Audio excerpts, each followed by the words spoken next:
Saya adalah sahabat beliau dari kecil.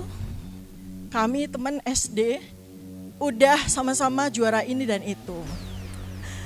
SMP-nya beda, tapi kami tetap bersahabat.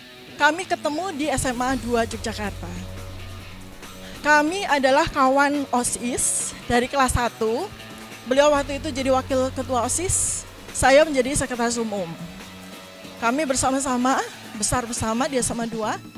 Lalu kemudian pada waktu kelas 2, kami menjadi capres.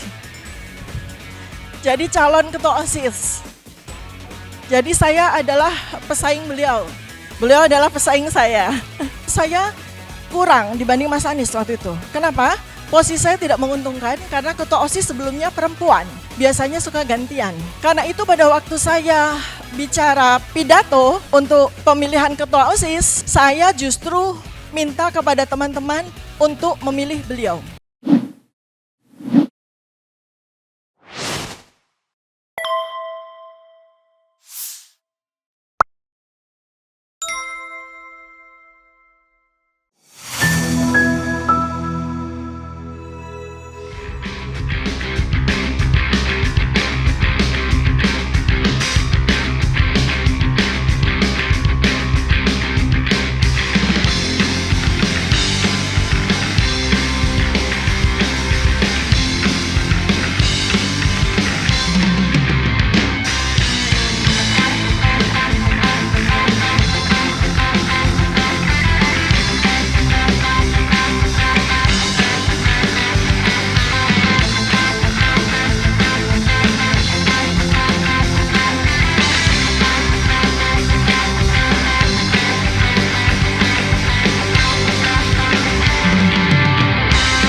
Ya, enggak Mas Refli, saya nggak akan mengkritisi Mas Anies.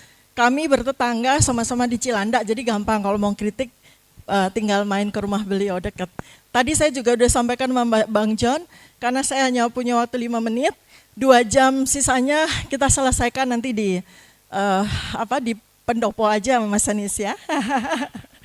Baik, jadi saya juga baru terpana bahwa karena tokoh-tokoh yang dihadirkan oleh Mas Refli di sini bukan semuanya mendukung Mas Anies. Ya. Nah karena itu maka tadi saya minta masukan, saya punya 2.880 titik di seluruh Indonesia. Di mana satu titik itu anggotanya kira-kira 10.000 orang. Saya minta masukan kepada beliau-beliau, apa aspirasi dari teman-teman semuanya, karena teman-teman juga belum tahu saya akan memilih siapa. Tadi teman-teman bilang, Dr. Tifa dukung Mas Anies sebagai sahabat. Karena itu, saya di sini akan bicara kepada Bapak dan Ibu yang belum mendukung Mas Anies. Saya adalah sahabat beliau dari kecil. Kami teman SD, udah sama-sama juara ini dan itu. SMP-nya beda, tapi kami tetap bersahabat.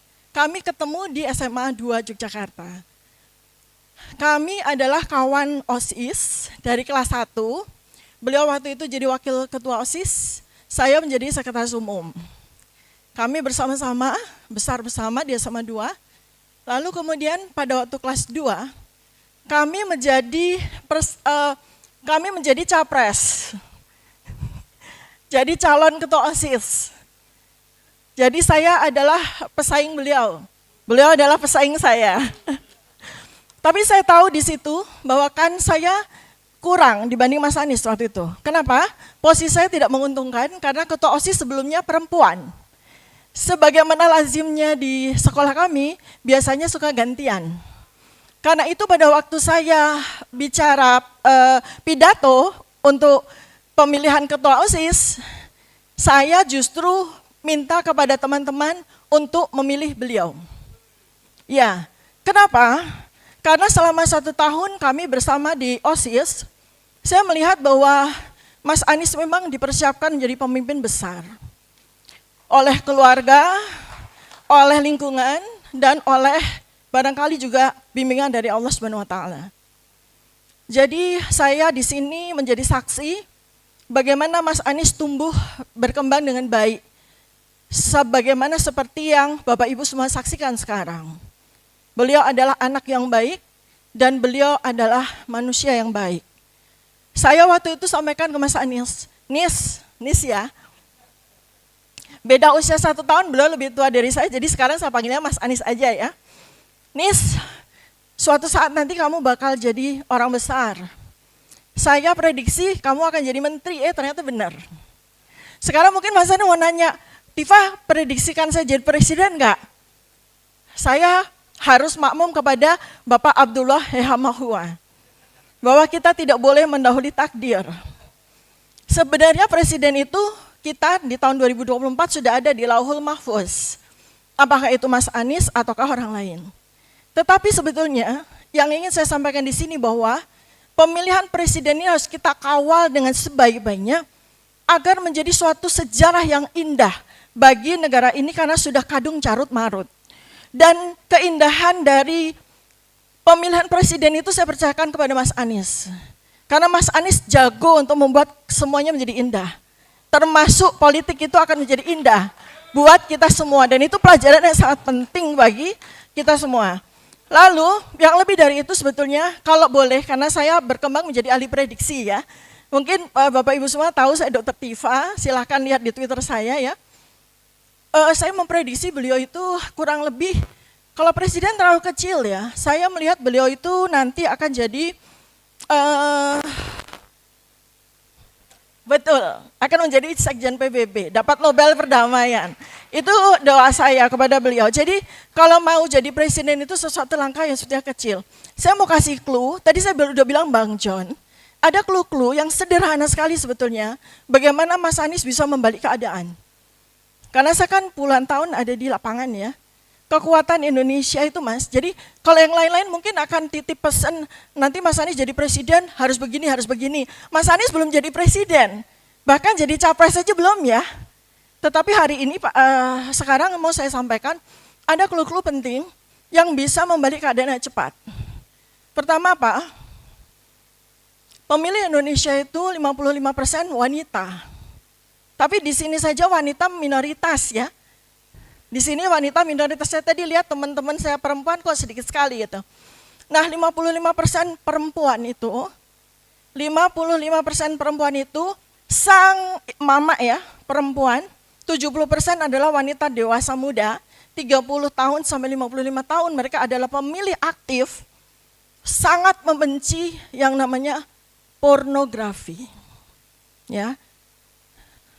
Kami sangat terhina dengan pornografi karena perempuan itu menjadi korban.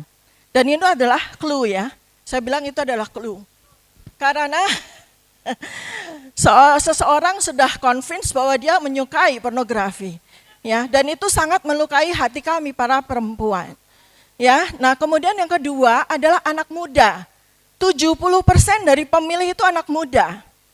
Anak muda ini adalah orang-orang yang sangat butuh inspirasi. Mas Anies adalah inspirasi yang tepat, bukan Mas Aniesnya Mas, tetapi Mutiara, Kaisar, Mikael, Ismail, itu inspirasi yang luar biasa. Karena mereka adalah produk dari pendidikan seorang ayah yang berhasil. Dan ini sepertinya oleh teman-teman belum explore dengan baik.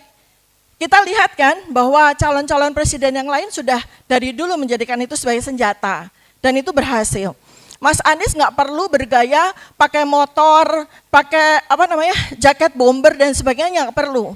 Karena Mas Anies itu udah punya suatu stereotip bapak kebapakan ya. Jadi nggak perlu harus ganti baju yang aneh-aneh seperti naik motor moge dan sebagainya, nggak perlu. Mas Anies perlu menunjukkan saja kepada anak muda, saya akan menjadi ayah kalian yang akan mendidik kalian sama seperti saya mendidik anak-anak saya, gitu ya. Lalu anak muda itu butuh dimengerti. Mereka itu butuh dimengerti karena terus terang anak-anak muda sekarang ini praktis yatim piatu. Kenapa saya bilang anak-anak muda ini praktis yatim piatu?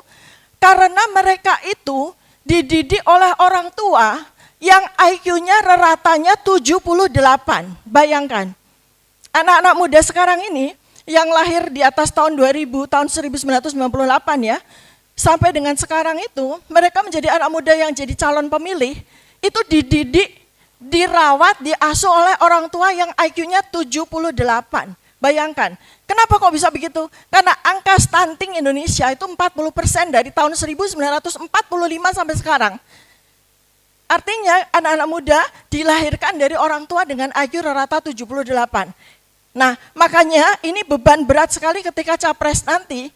Orang-orang yang IQ-nya itu rata 78 akan sangat mudah. Dikasih amplop 20.000 aja mereka mau coblos. Siapapun juga yang kasih amplop itu. Jadi ini adalah pesan saya buat Mas Anies dan teman-teman relawan. Jadi sebagai penutup, setengah menit terakhir, 30 detik terakhir deh.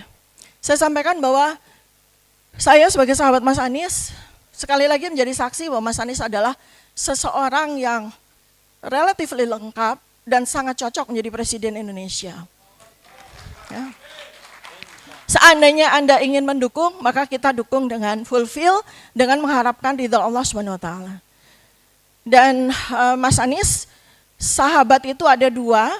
Kelompok pertama adalah yang senang memuji, kelompok kedua adalah sayang dengan mengkritisi. Saya adalah bagian kelompok yang kedua. Mas Anies tahu persis dari sejak kecil. Maka saya mau dilibatkan oleh Mas Anies, saya akan tetap sebagai pendukung yang kritis, saya tidak dipakai, saya pun akan ada di luar gelanggang dengan sangat kritis. Demikian yang bisa saya sampaikan, mudah-mudahan bermanfaat. Assalamualaikum warahmatullahi wabarakatuh.